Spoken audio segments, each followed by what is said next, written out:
Hey everybody, welcome to the Muckrake Podcast. I'm Jared Yates. I'm here with Nick Hauselman. Nick, we sometimes have fun on the show, and we're dealing with a lot of serious things. So, sometimes you have to laugh in order to break the tension, particularly when you're dealing with some really scary things. But we have a really serious show today. Oh, we do. Sorry, I thought you were.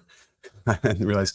Anyway, yes, we have to talk about what's going on in Israel right now, and you know at a it's not even just the size of the attack. It's just how it was done. Every facet that we need to talk about is going to make it worse and sound worse, but it's really, really, really important to pull this apart and understand where we are, so we can kind of just figure out how to get through this.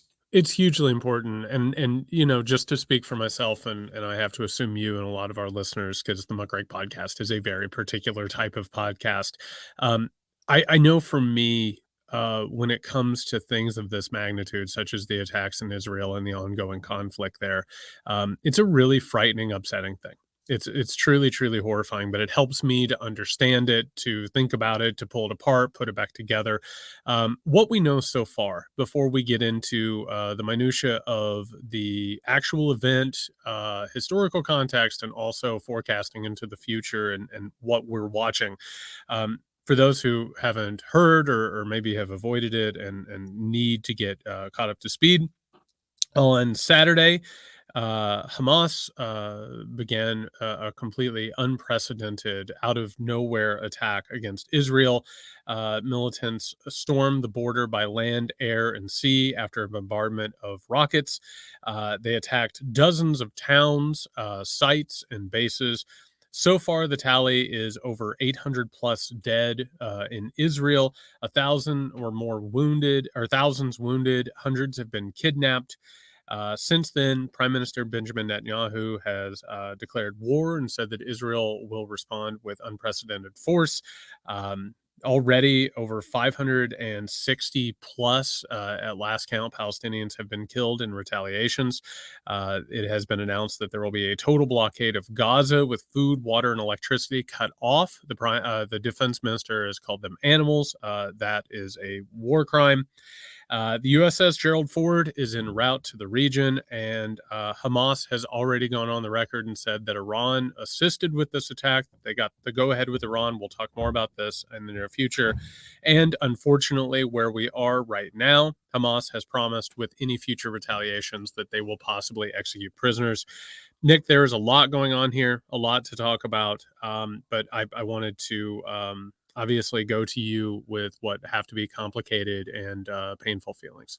Yeah, I mean, we have a very, very close family friend whose son was there at the rave at one of the kibbutzes, and so they're not sure where he is or what's going on with him, and it's possible he's one of these hostages that we're talking about. So it really, and it's somebody I know. I met the kid, when he was young, and before they moved to Israel.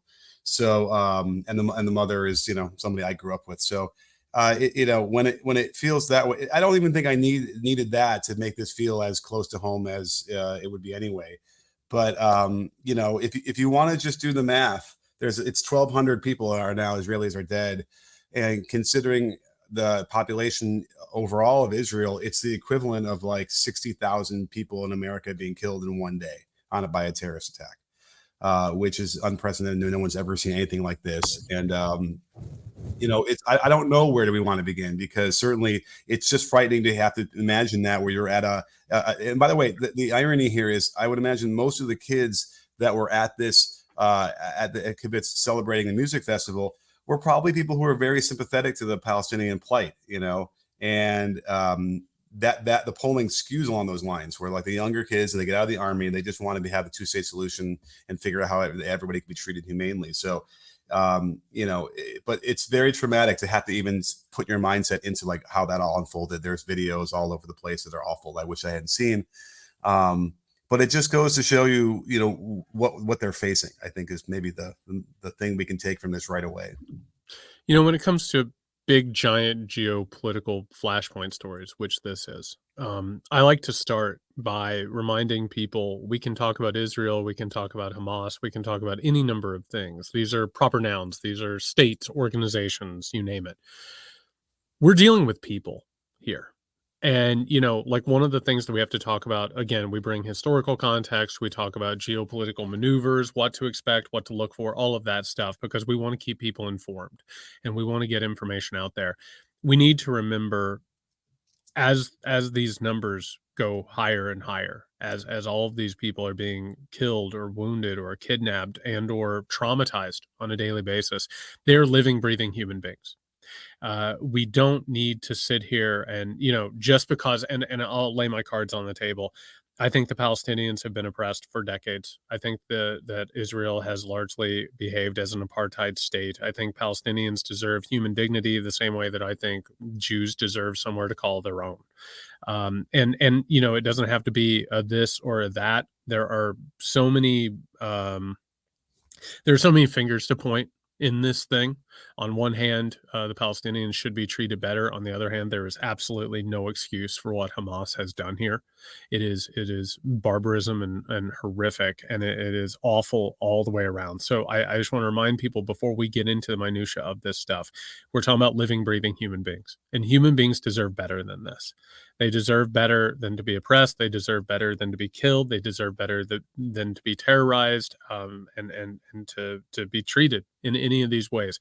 This is an absolute tragedy in any way, shape, or form that you cut it. And I think anybody who wants to get into it in any other way is going about it the wrong way. These are living, breathing human beings, and this situation, as it gets worse, is going to hurt living, breathing human beings. Yeah, I mean, listen, there isn't. I'm extremely sympathetic to the plight, and you're hearing a lot of the watchwords coming out about like open air prison in Gaza, which is what they've been living in, and apartheid, which that may or may not be true, and I think it's true, just, especially from their perspective. But I think that the context for missing, and I would love to maybe just go into some of the historical context to kind of get that out of the way, because that might just be easier to get into this. But you have to understand that if you're wondering, okay, it's an open air prison that they're calling this in Gaza, but you have to understand who the captors are. The captors are Hamas. They're the ones who are creating this situation where Israel then has to fence them off and have all the checkpoints and cause all these different issues. What you also realize is that the Palestinian Authority doesn't really have any control over any of this. They can't go to Hamas and say, hey, you shouldn't do that, or give back the hostages. They have no control over any of this. So why would Israel negotiate with them, with the Palestinian authorities, in the West Bank? They're, you know what I mean? So it's like, this is the people who are being held hostage when you're talking about Gaza are these innocent people that want to just live their lives in Gaza. But it's Hamas that creates so much of that. And unfortunately, we've had issues where like suicide bombers were blowing themselves up a lot in Israel. So they built a wall. They installed hundreds of checkpoints, which made life miserable for Palestinians, but the bombing stopped. So if you're looking at it from the Israeli perspective, I don't know, that was like, we had to do that because otherwise innocent people on buses were just getting blown up, weekly. But there was never any kind of negotiation there because Hamas would never accept anything but Israel being wiped off the map. The Palestinian Authority has no problem. They would like to have a peaceful two-state solution. That would be great, but they can't control Hamas. And so as long as Hamas is around, you're going to have the issues like this.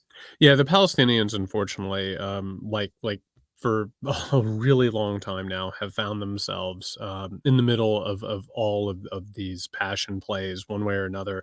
It doesn't help, of course, that Prime Minister Benjamin Netanyahu is a corrupt authoritarian, and he has used this situation to his advantage over and over again. He has been in this authoritarian push now for years. Largely has used this conflict, has sort of played it as an instrument at times. Meanwhile, Hamas has done the exact same thing with the backing of Iran.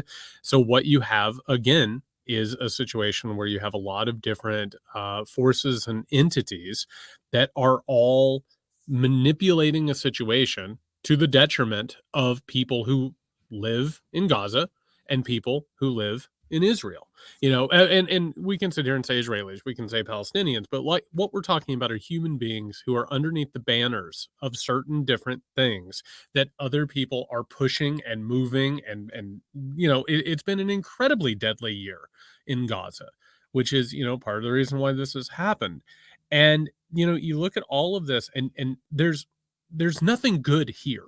You know what I mean? Like there's nothing like and this is one of the things that pisses me off when people talk about geopolitics, whether it was the aftermath of September 11th, which we have to talk about here in a bit in terms of how things are playing out. There's no easy narrative here. There's no easily digestible sort of situation. Like this is a very complex, nuanced, tragic situation that has played out, and unfortunately, it has happened at a really terrible time in history. It has happened in a really terrible situation in terms of how the geopolitical landscape is set up. It's a mess. It's an absolute mess, and there's no easy solution. Like going in and absolutely destroying the Gaza Strip, just absolutely laying it to waste is not going to fix this. Right. Just retaliatory strikes aren't going to fix this. It is an absolute mess that has been made here, and there's no easy way out of it. And just my initial reaction is sadness of the tragedy of this thing, Right. and also just a sheer horror at the magnitude and complexity of it. Well, and listen, it has to be said that when Hamas was planning this for months and months with Iran's backing, they knew what the response was going to be. They knew that Absolutely. innocent Palestinians were going to get slaughtered like this. They want this to happen because this is part of their thing where they think the international community will now condemn Israel and be on their side, which is what's been happening for a long time in the past. On But his in a lot of these, historical context, and just I want to say something real fast because you're exactly right. I want people to understand this. The goal of terrorism is not to inflict a wound that is so bad it leads to the collapse of a state. It's to inflict a wound that bleeds a state and also leads to a reaction that can then gather people to your cause. We saw this with 9/11. This is the history of terrorism. This is how it works. That is the ideology of it. You're exactly right. The hope here is to go ahead and inspire more violence that will then go ahead and radicalize and change the situation. I just want to give people that context. and so any innocent Palestinians that die in the next few days in response to what they did, that their blood is on Hamas's hands, and that needs to be clear. And I think that's going to give Israel some cover for a few days before everybody condemns them for what they're doing, because Netanyahu just spoke to the country. And it's hard to you have to figure out exactly what they're trying to say, what they want to do, because they want to get rid of Hamas. Well, Hamas embeds themselves in every kind of residential area too. So, and that was always this argument. Well, if Israel could just fight the way Hamas is fighting, that they would just level everything, and you can't do that either. But I don't think it's politicizing it, because we can flip the other side and look at how Netanyahu has run this country recently. We've already seen the divisions he's inspired by trying to get rid of the Supreme Court's ability to govern or to weigh in on cases, which we saw was thousands upon thousands of military people were going to refuse to serve. All of these things serve to just weaken the security state to the point where they would miss something like this. And it's not a stretch. I don't know how political you'd make this by looking at the possibility that Netanyahu is going to take advantage of this. This is going to be an opportunity which he could say, "Sorry, we have to suspend all of your normal liberties for the foreseeable future until one day we can get this all sorted out," and that would probably directly help him get rid of the issues he's dealing with now with corruption that would get him out of office. Now let's go. We can go, to the historical context where Golda Meir had to resign after the Yom Kippur War because of a similar failure, and it was, it's 50 years to the day, or the day after 50 years of when it happened, and she had to resign after the 2 weeks of the war, and they could not figure, as they're pointing fingers, how they equally had the same issue with not being prepared for the attack. I don't know. I don't see Netanyahu following that thing, even though he probably should, and that's the precedent. Netanyahu should be out on his ass. And should have been a long time ago. A few points on exactly what you brought up, because they're all really, really good points. First things first is just to remind people that as much as right-wing parties and individuals will tell you that they are stronger on security, they're terrible at it. They are Right. absolutely, and, they always are. It's not a coincidence that 9/11 happened on George W. Bush's watch. It's not a coincidence this happened on Netanyahu's watch, because what actually goes along with this is corruption and also hubris and also an inability to look into these things. I also, on that point, need to tell people the United States missed this too, and it's important, as we've talked about. We have to understand that the state is very powerful, and it enjoys technology and surveillance powers, the types of which the history has never seen. But the state has been strangled to the point where it lacks the ability to protect itself basically anymore, which is one of the reasons why, of course, there's more and more robust methods that are being put forward. This right here is an indictment of Netanyahu. It's also an indictment of the intelligence agencies. My understanding from what I've looked up, and I've had some conversations about this, is that the training for this was right out in the open. This was not a very well hid operation, and all the signs were there, just like 9/11, by the way. Everybody said, the system was blinking red. So do not trust right wing authoritarians when they tell you they'll keep you safer, in part because they don't want to keep you safer. Like this is a perfect situation for Netanyahu. I I of course, I don't think he's the type of person who's going to resign or take responsibility for this, but in the past couple of days, there have been a lot of problems with international coverage of this, and we'll get into those specifics in a bit and how that sort of plays into the larger picture. But Israeli media has been very critical of Netanyahu in this regard, and I think it shows that a lot of people are sick of his act, they're sick of his division, what he's done to this country. That gives me hope. And I hope this makes sense, Nick, because this is a thing that we're going to dissect a little bit later. Israel has a very particular role in geopolitics. It's strange. And that is what actually happens in Israel, like, is kind of actually ignored by the larger world community, and the larger world community's narratives and perception of what happens in Israel actually hold more sway on what happens in geopolitics. And I'll be more specific about that in just a second, but right now in what's happening, it's weirdly not the way Israelis are reacting to this and how Israeli media is reacting to this. It's how the international community is reacting to it that's actually changing things and moving things at a strange pace. So I don't know what's going to happen with him. I don't know how the response is going to be, but I what we've seen from him and his cabinet and the people around him is that this is going to get very brutal very quickly. Um, Nick, I was talking to somebody earlier today. I said, if somebody came back in time and told me that they unleashed like strategic nuclear weapons, which the world's most open secret is that Israel doesn't have nuclear weapons. They do. And like, if you told me that happened, I wouldn't be that shocked at this point. You know what I mean? Like Right. Netanyahu, I think he is capable of a lot of things. And this blockade is already really, really problematic. That group will go for it. And that is I think them and Hamas in that way form a really ugly feedback loop. You know what I mean? Like I think that's going to go further before it figures They out. don't need to use a nuclear bomb if they're going to attack Gaza. They have No. conventional, and the same result could happen. They don't need to even use nukes to do that. I just wanted to point out a couple of the political stuff here. In Netanyahu's speech, the leader he goes, the divisions between us are over politically. The leadership must also be united. He called on opposition leaders to establish a national unity government without preconditions. And it just sounds to me like he's going to force, because he's got a lot of radical people in this government who Yes. nobody really wants, and they want ridiculous things as part of their policies. And it sounds to me like he's telling anybody else who wants to argue with that, and they now are suddenly silenced and they cannot be part of that. Can I do a quick rejoinder? I agree that you don't need strategic nuclear weapons in Gaza in order to take care of it. I think if it were to happen, it would be more of a metaphorical thing. You know what I mean? Like this is what happens Yeah. because one of the things, and I'll go ahead and touch on it just to be clear. When you watch this stuff play out, you both have to pay attention to what is being said and what isn't being said. We're recording this, by the way, on Monday, October 9th.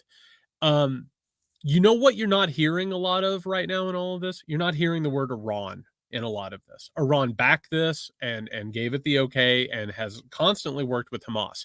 That's not an accident. It's not like Netanyahu and the Israeli government and allies have suddenly said, you know what, we're not worried about Iran. They are working feverishly behind the scenes to keep that in containment. You know what I mean? It's to keep that from growing larger because that is once that Pandora's box is open, there's not a whole lot else to do, right? That's where things get really, really ugly. So, no, I think it's about how these sort of things give and take, and what the metaphors and what the actions sort of like come into focus. But yeah, you're exactly right. There's no need to do it. Like a lot of this, there's not going to be a lot of need. A lot of it is going to be about making an example and a deterrence. Right. Well, and what's not being said then is Iran is being backed by Russia, and That's the so larger thing, which we'll get to in a second. That is a big, big thing we have to yeah, talk about. I mean, and at this point, which connects to like, well, when Trump had the Russian ambassador in the Oval Office and he was giving away Israeli Weird. secrets, like, did any of that intelligence ultimately help them with this? And you're not going to, and again, you don't see any of the right wing politicians in America talking anything but wanting to blame Biden for, the $6 billion he offered in humanitarian aid to the Iranians, which hasn't even been spent yet. But interestingly enough, I think there's this as an aside. So Golda Meir had to step down because fingers started getting pointed, and she was the buck stopped with her. That was in '73. Nixon steps down because clearly it was corrupt, and his own party went to him and told him he had to step down. Bush is in a similar situation as far as 9/11 happens that Golda Meir was. He gets fucking reelected. Yep. So think about the difference there. In what is it? 7, 30 years later, the climate now is something that there's no accountability even at that point in 2004 when he gets reelected. And in fact, he's celebrated and everyone galvanized around him and won really handily. So that's where we are. We are. That's why this is what Netanyahu exists in now as well, in that same kind of environment. So I have basically three scenarios that I think are possible here. And for all I know, something will happen while we're recording this that will blast all of them out of the water and replace it with something else. Now, I have what I call the best scenario, which is cooler heads prevail. There's some sort of it's going to be tragic and brutal, and on the other side of it, somehow or another, we find a way to mitigate the violence. We have a really bad, awful, like the other two scenarios are just awful.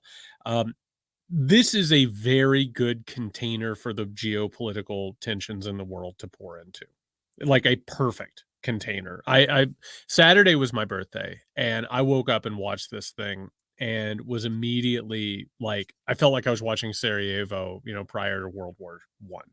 Like this is the type of thing where you have the authoritarian right that is creating its own group. You have liberal democracies which are trying to stave this off. Of course, on one side you have Russia, China, Iran. Netanyahu has provided sort of a bridge between those things. He's flirted with this stuff. And which puts Israel in a strange place. How they react to this, where they go with this, can sort of go into that. Um, I think keeping Iran, like we were talking about, like keeping Iran out of the mix of this is one of the only ways that you can avoid this becoming a larger international mess, right? Because Israel has a weird spot in this. The cultural markers of the authoritarian versus liberal democracy fight is the authoritarians have a white identity push to them, right? And right now, this is falling along white versus Middle Eastern sort of lines. This is how it becomes predictable. This is how a lot of this stuff happens. The war on terror shows us that white supremacy wins out a lot of the time, and that's where things drive. If Iran gets pulled into it, all of a sudden it's more than that. You know what I mean? If Iran gets pulled into this, all of a sudden, then the lines start getting a lot starker. That's a bad situation. That is a World War III situation. The third, Nick, and this is what worries me, and I would love to hear what you have to think about this.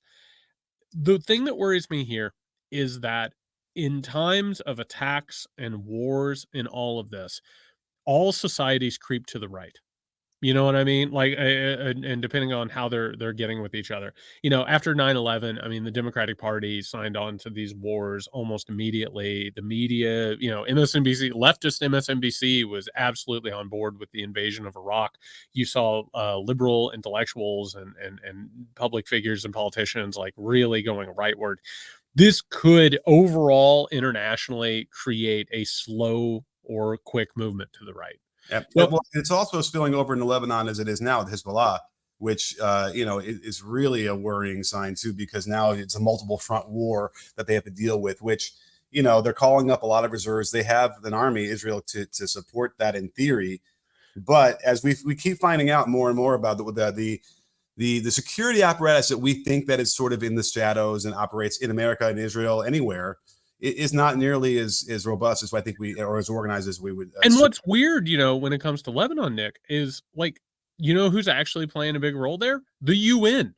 That's actually the type of stuff that the UN is good for. It's not going to pass any resolutions. Like the Security Council won't deal with this, of course. But like that's what they're there for, is like to be able to go in. So I feel like there could be some mitigating of the Lebanon situation. They're trying to basically isolate this thing, is what's trying to happen. They're trying to basically sort of firewall it around. I don't know that that's going to happen because right now the way that the world's a tinderbox.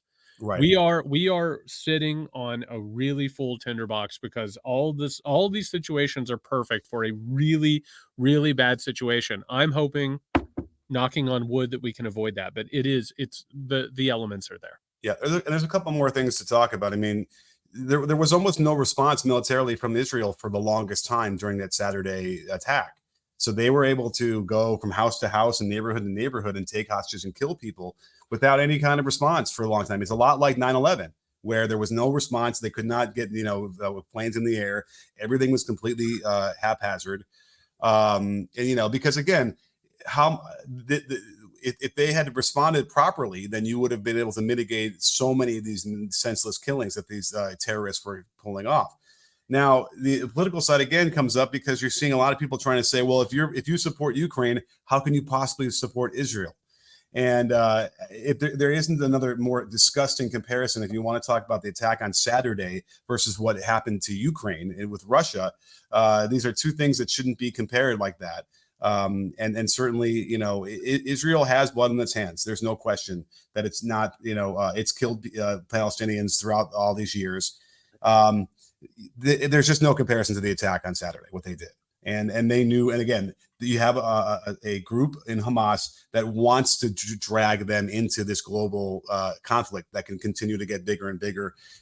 They don't really care whether or not it kills a lot of their own people. So we also need to talk a little about the misinformation that's coming out, because you have Elon Musk taking over Twitter. And if you're trying to follow along with what's going on, and there's a couple of these threads that like videos keep coming out, and then and they get shared millions of times and viewed millions of times. And it turns out it's a fucking video game. It's not what's going on in Israel right now or Gaza. And yet these people are doing it. Why? Because Musk decided to make it really easy for people to get verified and then make money. So everyone is going to lie off their rocker because they figure they'll get impressions and clicks and views, and they'll make money off of this. Meanwhile, poisoning the well of ideology, at the very least, across the entire world for a dollar. That could be one of the worst things to come out of. Well, it's certainly not. It could be bad. I'm glad that you brought up Twitter and also Ukraine, because that brings us to another point in all of this.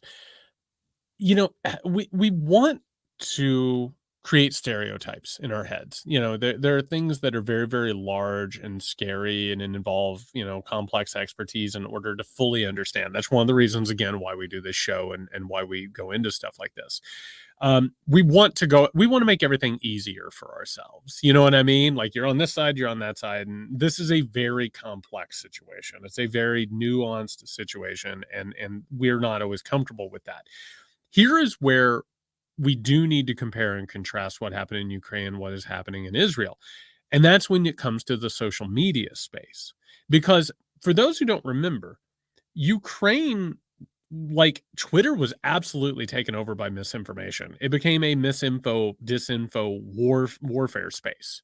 And basically every single day on Twitter and on social media, it was like a teetering top, Nick, about whether or not it would fall over. How would information get out? Would, whatever.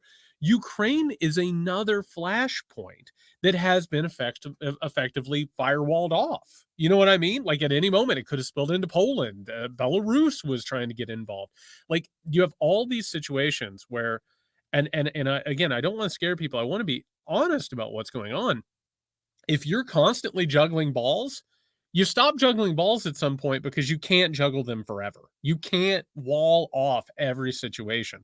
When it comes to Israel, there's already an unbelievable amount of misinfo and disinfo out there already. Mhm. If this is going to turn into a brutal and bloody war of attrition with also like terrorism, one of the main things that it does is it attempts to infiltrate the space and the imagination and the narrative of things. This is why you have, shock videos and things that nobody should have to watch in the first place. Twitter being under the control of someone like Elon Musk makes it so much worse. It makes the problem so much worse. And the fact that these social media sites and their algorithms are driven by controversial, upsetting, disturbing things, that makes the situation worse. So it's bad.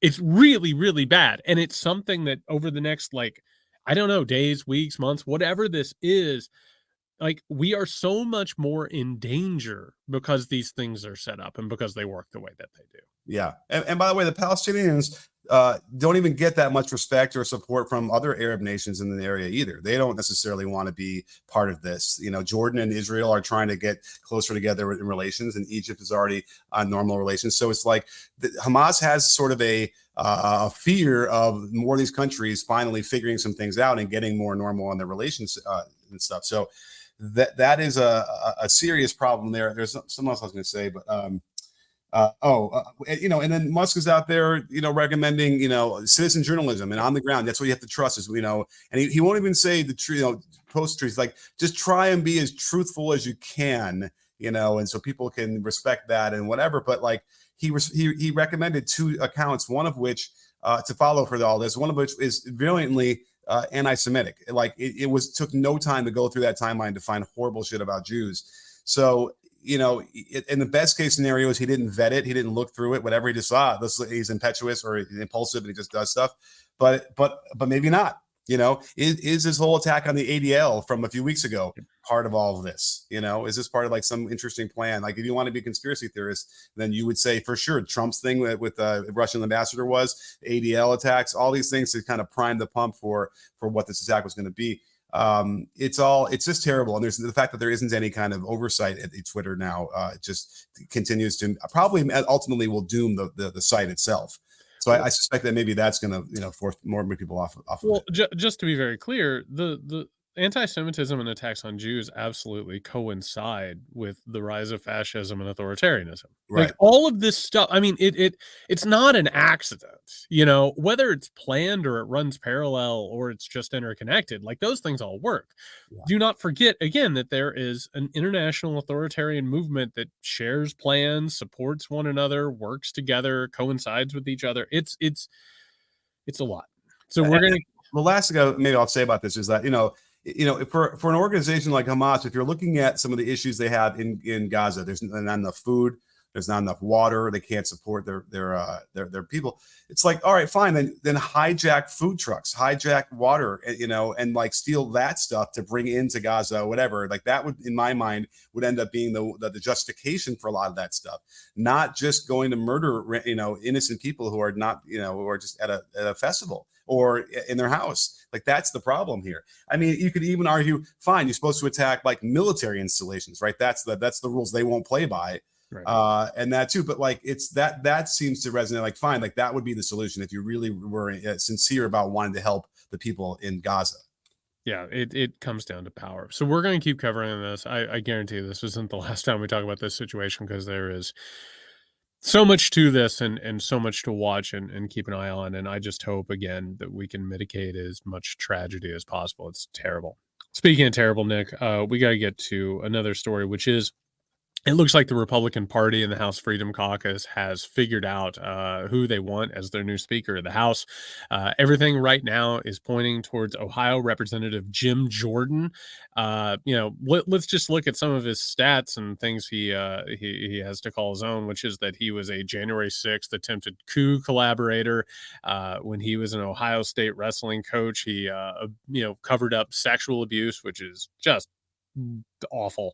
And it looks like Donald Trump has endorsed him. It looks like the path is laid out for him. Jim Jordan, probably the next Speaker of the House, Nick. So you feel strongly about that? Because I keep seeing things going back and forth about whether he could possibly get the votes, but you feel like that's what it looks like? I feel, Steve Scalise, I think, has an outsider shot at possibly getting it. But I mean, the House Freedom Caucus, they're in with Jordan, and if he wants it, if he's interested in it, it feels like it's his position to lose. Fair enough. I mean, McCarthy today wouldn't even rule out if they wanted to nominate him again. And he was right. Kevin, it's not worth it. Right. I'm just saying. I mean, he's got the support of 96% of the Republican Party, right? Like, so that's probably the math. I don't think anybody else does. That's how ridiculous this is. With the 5 people can make this decision, and we need to make a thing. We didn't even get into the fact that we don't have ambassadors in Israel or anywhere in that region, because Rand Paul has been holding this up, amongst others, because he wants somehow for the State Department to release COVID, information, how it was really weaponized from China, of which State Department doesn't really even have this information for him. By the way, I'm so glad that the construction of the Senate as a minoritarian institution that was going to keep control of things on behalf of the rich and the powerful in order to do things like this. Great work, framers. Great constitutional design you got there. Right. Oh, and by the way, when you mentioned that it was a total failure of intelligence, and remember you asked me what I would do if I had my choice in the government, and I said ambassador. And then we touched upon this briefly in the notion of it's kind of, there's a spy aspect to that, right? And there's intelligence gathering. So here are the countries that we don't have ambassadors in right now: Israel, Egypt, Lebanon, Oman, and Kuwait. So wait, are those important? Is there anything going on in that region? So those are those posts that you hear stuff about that, and you'd be aware of their training. And again, this is all because of some political thing that they're making up as outrage. And it goes back to Jim Jordan, because that's how he governs, or doesn't govern. I know that's what the party is.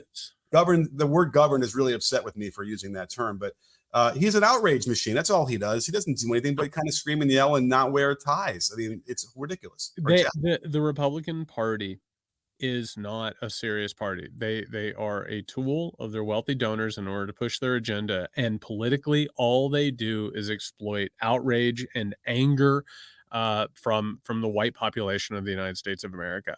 That's it. And really, you look at someone like Jim Jordan, and for what you just brought up is exactly right. The Republican Party has made America less safe, and has consistently. Jim Jordan actually is the perfect candidate for Speaker of the House from the Republican Party. Again, this is a person who attempted to overthrow the government. This is a person who actually engaged in a cover-up of abuse of young people. As they sit there and say that they're all for protecting people from, pedophiles and all of this. This is who they are. It's a party of hypocrites and people who shouldn't be allowed in government. Nick, I sent you this. We're going to listen to it in just a second. This is testimony against Jim Jordan. This is the captain of the wrestling team at Ohio State. For those who don't know this story, maybe they've only heard about it in social media. When Jim Jordan was an assistant wrestling coach at Ohio State, there was a culture of systemic sexual abuse. This is the captain of that team testifying that Jim Jordan begged him to cover up that abuse. This is disgusting. You people have the power to do something. Ohio State is too arrogant. They think it's going to go away. Jim Jordan called me crying,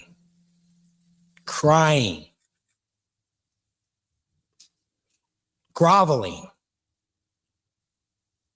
on the 4th of July, begging me to go against my brother,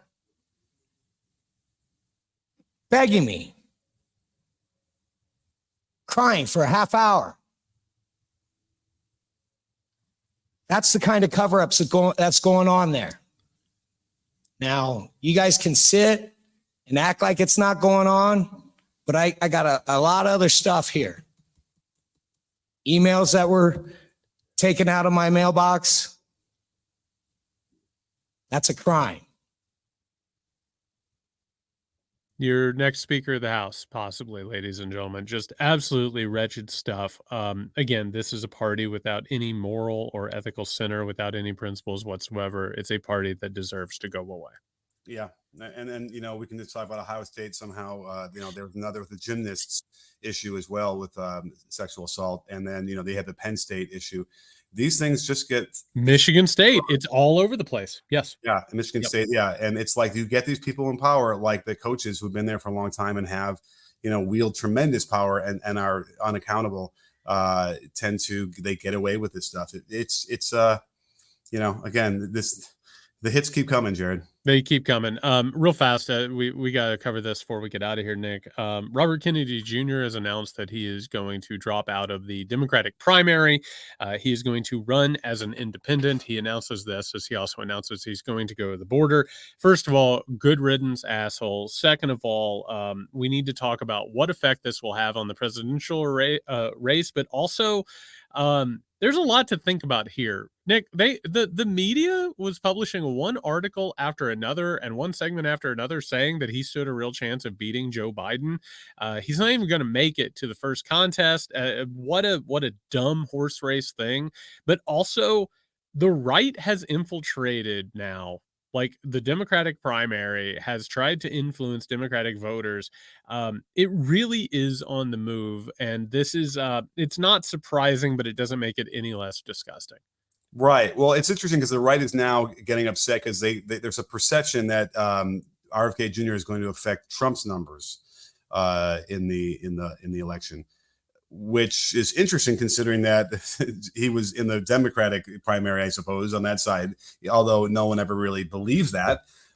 What do you think? Is this one of those Ross Perot kind of situations? Although, again, let's make it clear. I've seen pretty compelling evidence that Ross Perot didn't necessarily win the election for Clinton. It seemed like he was going to win anyway. But do you feel like Kennedy is going to take votes from Trump or from Biden?